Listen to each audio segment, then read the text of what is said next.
Porque nunca la profecía fue traída por voluntad humana, sino que los santos hombres de Dios hablaron siendo inspirados por el Espíritu Santo. Y esta motivación nos convoca todos los días para ser reavivados por la palabra de Dios. Hoy nos detenemos en el capítulo 7 del libro de Daniel. Pero antes pedimos la bendición de Dios. Padre nuestro que estás en los cielos, al meditar en tu palabra, te pedimos que nos bendigas y que nos ayudes para entender el mensaje de la Escritura. Lo pedimos y lo agradecemos en el nombre de Jesús. Amén.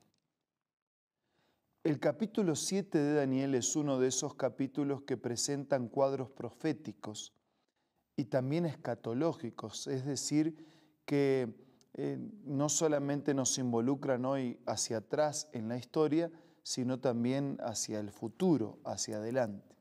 El capítulo 7 de Daniel guarda relación con el capítulo 2. Se nos presentan los imperios desde otra manera. En el capítulo 2, en el sueño de Nabucodonosor, que ya hemos visto y que Daniel interpretó, se nos hablaba de aquellos grandes imperios mundiales bajo la figura de los metales presentes en una estatua o en la imagen que el rey había visto en el sueño. En el capítulo 7 ya no se habla de metales que podrían representar el valor, sino que se habla de animales que podrían representar su fuerza. Nuestro tiempo es limitado, así que si ustedes quisieran tener más detalles que amplían esta profecía, entre en contacto con nosotros para que le hagamos llegar ese material adicional. Pero resumiendo, vamos a detenernos entonces en los mensajes que aparecen aquí en Daniel 7. Era en el primer año de Belsasar, ahora el sueño lo tiene Daniel, y en visiones, mientras él estaba en su lecho, puso por escrito también lo más importante de su sueño, y esto es lo que escribió. Durante la noche tuve una visión y en ella veía el gran mar agitado por los 4 vientos del cielo, y del mar salían 4 bestias enormes, cada una diferente de la otra. De lugares poblados salían estas 4 bestias, estos 4 animales, que no es una manera peyorativa, sino que es una manera de ilustrar el poder de estos imperios. Así como en Daniel 2 aparece el oro, la plata y los metales hablan de un valor decreciente, la fuerza de estos animales también ilustra el poder de estos reinos. La primera de ellas, versículo 4, se parecía a un león, pero sus alas eran las de un águila. Mientras yo las observaba, le arrancaron las alas, la levantaron del suelo, la obligaron a pararse sobre sus patas traseras como si fuera un hombre, y se le dio un corazón humano. La segunda bestia que vi se parecía a un oso, se levantaba sobre uno de sus costados y entre sus fauces tenía costillas. A esta bestia se le dijo: levántate, come carne hasta que te hartes. Versículo 6. Ante mis propios ojos vi aparecer otra bestia, la cual se parecía a un leopardo. Ya no se trataba del león, ya no se trataba del oso, ahora se trataba de un leopardo, aunque en el lomo tenía 4 alas como las de un ave, y esta bestia tenía 4 cabezas y recibió autoridad para gobernar. Después de esto, en mis visiones nocturnas, vi ante mí una 4ª bestia, la cual era extremadamente horrible y poseía una fuerza descomunal. Con sus grandes colmillos de hierro aplastaba y devoraba a sus víctimas para luego pisotear los restos. Tenía 10 cuernos y no se parecía en nada a las otras bestias.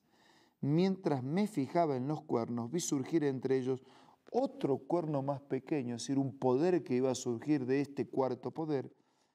Por causa de este fueron arrancados 3 de los primeros, y ese cuerno pequeño parecía tener ojos humanos y una boca que profería insolencias.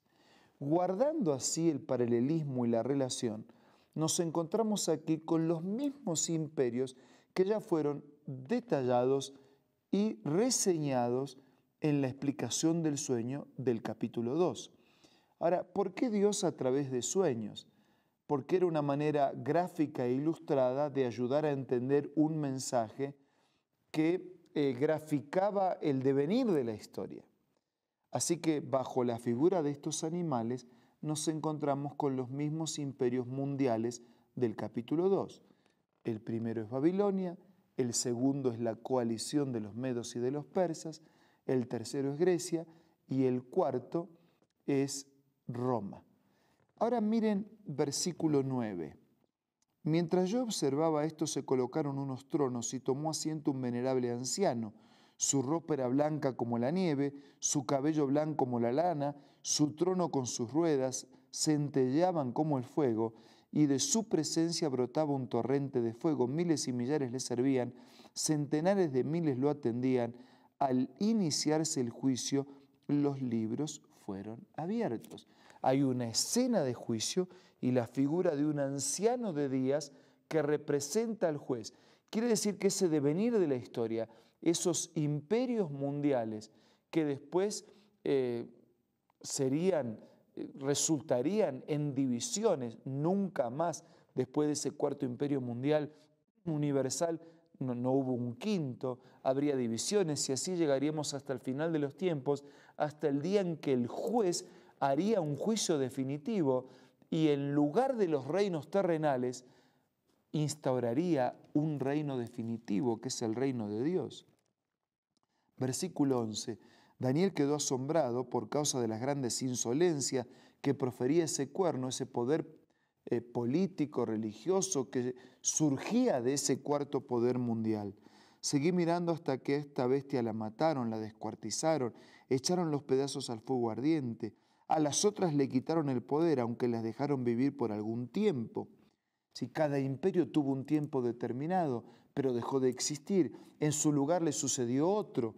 Y como ya hemos visto en Daniel 2, después de ese cuarto imperio mundial vino la gran división que dio resultado y que nos llevó a la actual división que nuestro mundo tiene. El versículo 13 dice que vio a alguien con aspecto humano que venía entre las nubes, que se acercó al venerable anciano que fue llevado a su presencia, se le dio autoridad, poder y majestad. Todos los pueblos, naciones y lenguas lo adoraron. Su dominio es un dominio eterno que no pasará y su reino jamás será destruido. De la misma manera como en Daniel 2 aparece una piedra no cortada con mano que representa la intervención del reino definitivo de Dios en el regreso de Jesucristo a la tierra, aquí aparece este venerable anciano a quien se le da autoridad, poder, majestad, y todos los pueblos, naciones y lenguas lo adoran, y su dominio es un dominio eterno que no pasará, y su reino jamás será destruido. Desde el versículo 15 en adelante aparece la interpretación del sueño. Yo, Daniel, me quedé aterrorizado, muy preocupado por las visiones. Me acerqué a uno de los que estaban allí, le pregunté el verdadero significado y esta fue su interpretación. Versículo 17. Las 4 grandes bestias son 4 reinos que se levantarán en la tierra. Bestia no en sentido peyorativo, sino en sentido de fuerza. Las 4 grandes bestias son 4 grandes reinos que se levantarán en la tierra. Pero los santos del Altísimo recibirán el reino y será suyo para siempre jamás. Quiere decir que el devenir de la historia humana va a terminar con la intervención definitiva de Dios y el reino será dado a los santos y el reino será de Dios y el reino será para siempre. Quise entonces saber el verdadero significado de la 4ª bestia, la cual desmenuzaba a sus víctimas, las devoraba, pisoteando, etc. Quise saber también acerca de esos cuernos que tenía en la cabeza, del otro cuerno que había salido, y mientras observaba, dice que se libró una guerra contra los santos y los venció. Entonces vino el anciano, emitió juicio en favor de los santos del Altísimo, y en ese momento los santos recibieron el reino. Versículo 23. La 4ª bestia es un 4.º reino que surgirá en este mundo. Será diferente a los otros. Devorará, aplastará, pisoteará. Los 10 cuernos son 10 reyes que salen de este reino. Babilonia, Medo-Persia, Grecia, Roma.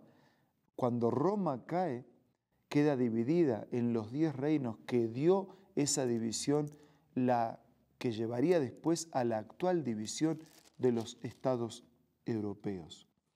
Dice también que a continuidad de ese reino aparecería un poder que iba a hablar contra el Altísimo, que iba a oprimir a los santos, que iba a tratar de cambiar las festividades, las leyes, que iba a quebrantar bajo su poder durante 3 años y medio. Es que después de esa lucha, después de ese imperio, después de esos dominios políticos y religiosos, llegará el día en que a los santos del Altísimo les será dado el reino. Versículo 27. Entonces se dará a los santos que son el pueblo del Altísimo la majestad y el poder, la grandeza de los reinos. Su reino será un reino eterno. Lo adorarán y obedecerán todos los gobernantes de la tierra. Daniel recibe una visión, ve el devenir de la historia, un imperio tras otro, alcances universales, ve un momento de confusión, de división y ve finalmente el triunfo definitivo del reino de Dios restablecido para siempre y entregado a los santos. Si estas pocas ideas despiertan inquietudes, entre en contacto con nosotros. Podemos hacerle llegar más material para completar este estudio. Pero una cosa resumo, vivamos de manera tal que podamos ser ciudadanos del reino de Dios. Ahora usemos estos momentos para hablar con Dios en la oración.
Querido Señor, gracias, porque el devenir de la historia humana que habla de nuestras miserias, fracasos, soberbias y pecados, un día terminará. Gracias porque no habrá imperios mundiales universales ya más gobernados por los hombres. Sí viviremos en luchas, en disputas, en divisiones, en confrontaciones, pero tú has de intervenir antes que nos autodestruyamos y establecerás un reino para siempre. Ayúdanos a prepararnos para ser parte de tu reino y vivir contigo la eternidad. Bendice a todos nuestros amigos. Te lo pido y te lo agradezco en el nombre de Jesús. Amén. Amigos, muchas gracias por la compañía.